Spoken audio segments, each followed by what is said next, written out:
What is going on, everybody, and welcome back to I Am Way Too Close to the Camera. That's what we're welcoming you back to a show called I Am Way Too Close to the Camera. Just kidding. It's called Potty Plant Entertainment.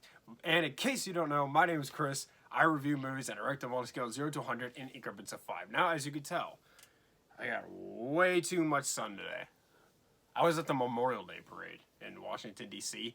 I actually sort of met Gary Sinise at the parade. I'll put that clip at the end of the video, just so you can see how I kind of met him.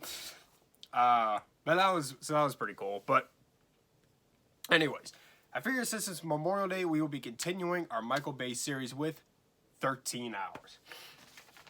So let's talk about 13 Hours. It came out in 2016. It stars John Krasinski, Pablo Schreiber, James Badge Dale, David Denman, Dominic Fumusa, Max Martini, David Costabile, and Matt Letcher. And it was directed by Michael Bay. And this movie tells the story of the whole Benghazi incident, the whole thing that, like, supposedly Hillary Clinton caused and, you know, whatever. Like, the soldiers are over there in Benghazi doing some security detail, and then this base gets raided. And so they feel like they're the only ones who can save the day. They don't know why this is happening. They just know it's happening.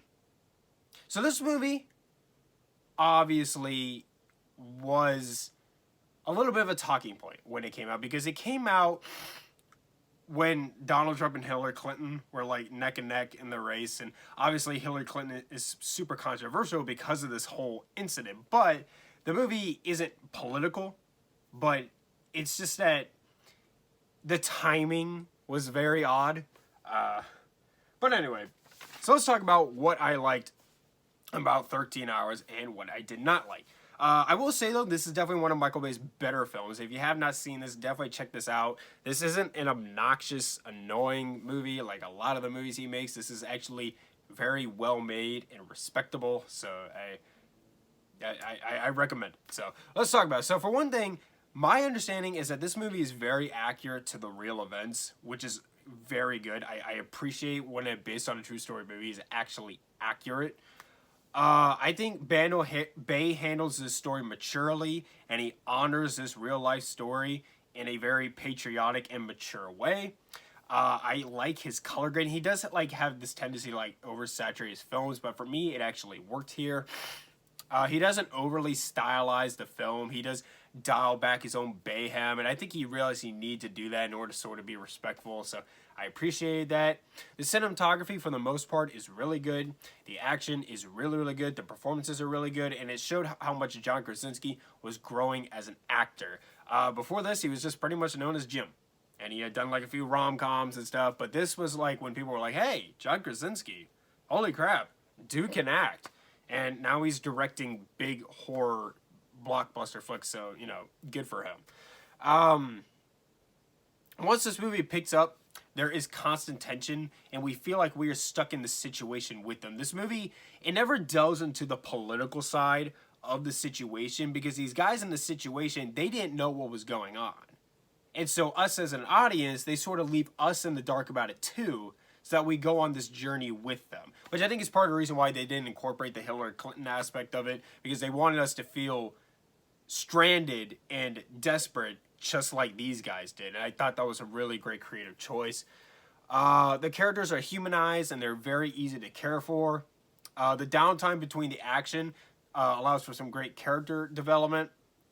Let's see. Normally, I would not like Bay getting a script this serious or sensitive, but he really did turn out to be the right man for the job. I really enjoyed this movie. I really love Bay's direction here. He did an amazing job with this. He knocked it out of the park. This is by far definitely one of his much better films. This is better than Transformers, which is a good movie, but this is better than Transformers. If you haven't seen this, definitely check this one out. But let's go ahead and get into my cons. So for one thing, it could have been shorter, just like a lot of Michael Bay movies. There's just so many scenes we don't need. And it takes so long for this movie to get to the point, and it's just like, man, this could all really be chopped down very, very easily. And there's some shaky cam in it, you know. But other than that, I don't really have many gripes with this. It feels real. It's directed well. It's written well. It's acted out very well. I learned things about the situation that I did not know before. Like yeah.